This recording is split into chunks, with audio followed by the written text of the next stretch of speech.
మీలో ఎవరన్నా first time flight ఎక్కుంటే ఎలాగుంది అనేది కామెంట్ చేయండి. నాకైతే చాలా అంటే చాలా హ్యాపీ అనిపించింది. ఇది వచ్చేసి ఢిల్లీ అనమాట. ఢిల్లీ నుంచి గన్నవరానికి మేమైతే ఫ్లైట్ బుక్ చేసుకున్నాం. ఢిల్లీ ఎయిర్పోర్ట్ చాలా అంటే చాలా పెద్దగా ఉంది. విమానాలు కూడా చాలా ఉన్నాయి. కాకపోతే ఈడ తీసి అంత టైం కూడా లేదు మనకు అక్కడ. ఇంకా డైరెక్ట్గా ఫ్లైట్లోకి అయితే వెళ్ళిపోయాం. నిజంగా ఫ్లైట్లోకి ఎక్కాక నాకైతే చాలా అంటే చాలా హ్యాపీ అనిపించింది.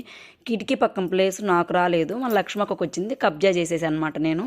ఫ్లైట్ ఎంత పెద్దదంటే నిజంగా ఆకాశంలో చిన్నగా కనిపిస్తుంది కదా, రియల్గా చాలా అంటే చాలా పెద్దదండి. వచ్చిపోయి మా ఇంటి దగ్గర నుంచి లక్ష్మక్క వాళ్ళ ఇంటి అంత పొడుగుంటది అనమాట. అంత పెద్దగా ఉంది ఫ్లైట్ అయితే. నాకైతే చాలా అంటే చాలా హ్యాపీ అనిపించింది. ఫ్లైట్ లో కిటికీ పక్కన ప్లేస్ దొరకడం కూడా చాలా ఇంపార్టెంట్. కానీ మనకు దొరకలేదని కాము ఉండే రకం కాదు కదా. అక్కన పక్కకు లాగేసి నేనైతే కూర్చున్నాను అనమాట అక్కడ. నిజం ఆ కిటికీలో నుంచి కిందకు చూస్తే నిజంగా కింద అంతా కూడా చిన్న చిన్నగా భలే కనిపిస్తుంది. అందులో మేఘాల్లో తేలుతున్నాం అనమాట.